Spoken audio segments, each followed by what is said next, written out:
নমস্কার বন্ধুরা, সুইসনেস কিচেনে সকলকে সাদর আমন্ত্রণ জানিয়ে আজকের রেসিপি শুরু করছি।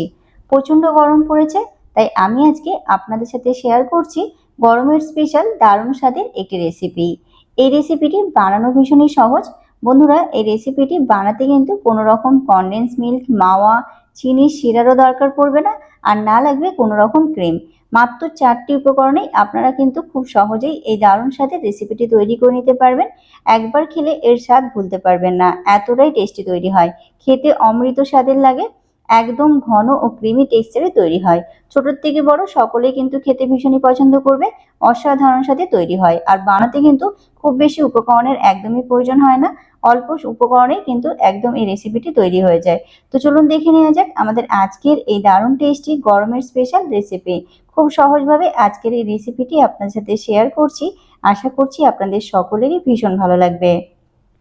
এই দারুণ টেস্টি গরমের স্পেশাল রেসিপিটি বানানোর জন্য সবার প্রথমে আমি এখানে একটা মিক্সিং বোল নিয়ে নিয়েছি। এবার এখানে দেখুন আমি প্রথমে নিয়ে নিচ্ছি হাফ কাপ পরিমাণ সাবুদানা। আমি এখানে খিচুড়ি বানানোর জন্য যে মিডিয়াম সাইজের সাবুদানা হয়, আমি সেই সাবুদানাটাই এখানে নিয়েছি। তবে আপনারা কিন্তু ছোট অথবা বড় যে কোনো সাইজের সাবুদানা নিতে পারেন। এখন আমি সাবুদানাটা জল দিয়ে পরিষ্কার করে ধুয়ে নেব। ধোয়ার সময় আমাদের এটা খেয়াল রাখতে হবে, খুব বেশি কিন্তু নাড়াচাড়া করে এটা একদমই ধোয়া যাবে না। বেশি রাব করে ধুলে কি হবে, এর মধ্যে থেকে স্টার্চটা বেরিয়ে যাবে। শুধু জাস্ট হালকা ভাবে এইভাবে 1 থেকে 2 বার এইভাবে মিশিয়ে দেবো এবং এর মধ্যে থেকে সমস্ত জলটা বের করে নেবো। তো জলটা বের করে নিয়েছি। এরপর আমাদের কি করতে হবে, এটা গরম জল দিয়ে ভিজিয়ে রাখতে হবে। তো দেখুন আমি এখানে হাফ কাপ পরিমাণ মতো জল আমি আগে হালকা গরম করে নিয়েছি। এটা আমি দিয়ে দিলাম। মোটামুটি 30 মিনিট বা 1 ঘন্টা আগে কিন্তু সাবুদানাটা ভিজিয়ে রাখতে হবে। এটা অবশ্যই খেয়াল রাখবেন, তাহলে আমাদের সাবুদানাটা খুব ভালো করে সফট হয়ে যাবে। তো আমি ঢাকনা দিয়ে এটা ঢেকে দিলাম। এখন এটা রেখে দেবো 1 ঘন্টার জন্য। অবশ্যই কিন্তু 1 ঘন্টা রেস্টে রেখে দিতে হবে। এরপর চলে যাব আমরা নেক্সট প্রসেসে। এরপর এখানে দেখুন ওভেন অন করে ওভেনের উপর একটা কড়াই বসিয়ে দিয়েছি। প্রথমে আমরা দুধটা জাল করে নেবো। তো কড়াইয়ের মধ্যে প্রথমে দিয়ে দিচ্ছি 1 লিটার দুধ। এখানে আমি মার্কেটে আমুলের যে প্যাকেট দুধ পাওয়া যায় সেটাই ব্যবহার করেছি। আপনারা যে কোনো কোম্পানির দুধ ব্যবহার করতে পারেন। তো দুধটা প্রথমে আমি ভালো করে নাড়াচাড়া করে নিচ্ছি। দুধটা এখন হাই ফ্লেমে রেখে দুধটা ফুটে আসা পর্যন্ত অপেক্ষা করব। আর এই যে দেখুন দুধটা ফুটতে শুরু করেছে। এখন এখন ফ্লেমটাকে করে দেব মিডিয়ামে, আর দুধটা নাড়াচাড়া করে নেব। করে এখন দুধটাকে আমি মিডিয়াম ফ্লেমে কিছুক্ষণ ফুটিয়ে ঘন করে নেব। এর ফলে এর মধ্যে কোনো রকম মালাই, মিল্ক পাউডার আর না কোনো রকম এক্সট্রা কোনো কিছু মেশানোর দরকার পড়বে। দুধটা একটু সময় নিয়ে ফুটিয়ে ঘন করে নিতে হবে। তো এখন আমি দেখুন এখানে হাফ কাপ পরিমাণ চিনি নিয়ে নিয়েছি, আর মিষ্টিটা আপনারা আপনাদের পছন্দ মতো কম বা বেশি অ্যাডজাস্ট করে দেবেন। তো আমি চিনিটা সম্পূর্ণটা দুধের মধ্যে দিয়ে দিলাম। এখনই চিনিটা দিয়ে দিলাম কারণ দুধের সাথে চিনিটাও খুব সুন্দরভাবে মিশে যাবে, আর এবং দুধের সাথে চিনিটাও রান্না হয়ে যাবে এবং দুধের থেকে যে মালাইটা তৈরি হবে সেটাও মিষ্টি হয়ে যাবে। এখন এটা কিছুক্ষণ রেখে দেবো। আর ওপরে মানে এই কড়াইয়ের সাইডে যে সরগুলো আছে এটা এরকমই জমতে দেব। এটা আমরা বারবার গ্রেপ করব না। তো দেখুন দুধটা আমাদের এখন অনেক বেশি ঘন হয়ে গেছে, দুধটা আগের থেকে অনেকটাই কমে গেছে, আপনারা দেখেই বুঝতে পারছেন।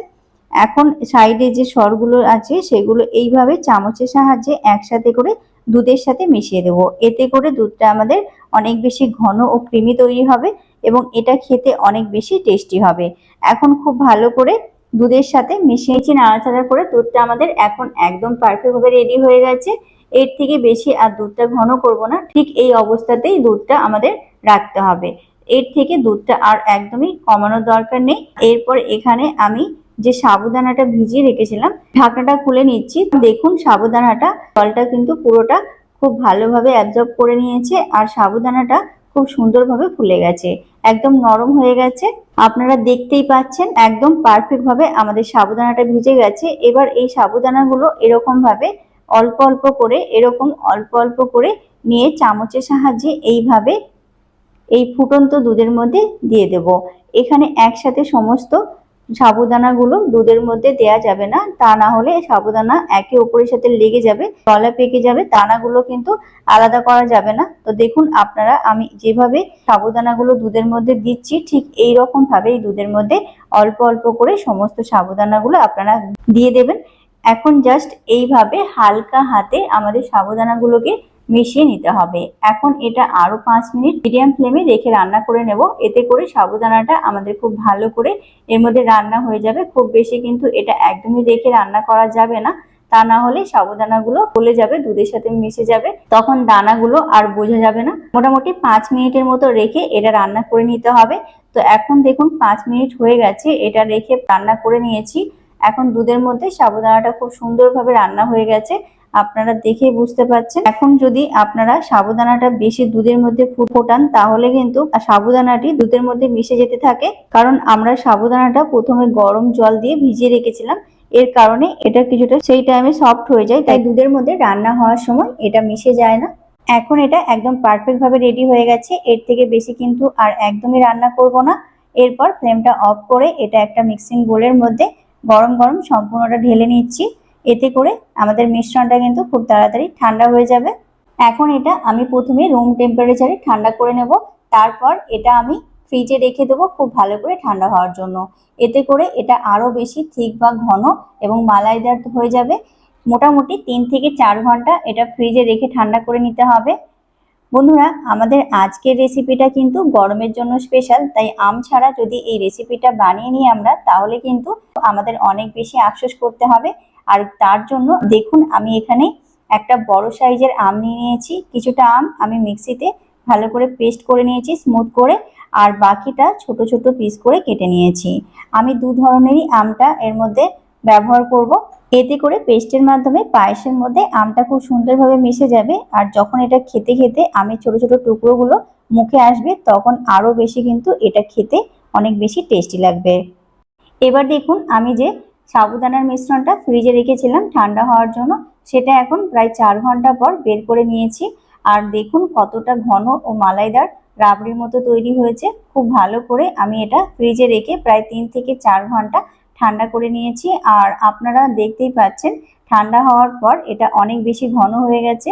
আমরা এর মধ্যে কোনো মালাই, ক্রিম, কনডেন্স মিল্ক, মাওয়া কিছুই কিন্তু অ্যাড করিনি, তবুও এর টেক্সচারটা দেখুন কত সুন্দর তৈরি হয়েছে, একদম ঘন তৈরি হয়েছে।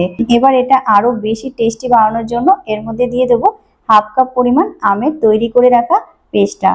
বন্ধুরা, ফ্রেশ আমের পাল্পটাই কিন্তু এখানে ইউজ করবেন, তাহলে এটা আরো অনেক বেশি ভালো লাগবে খেতে।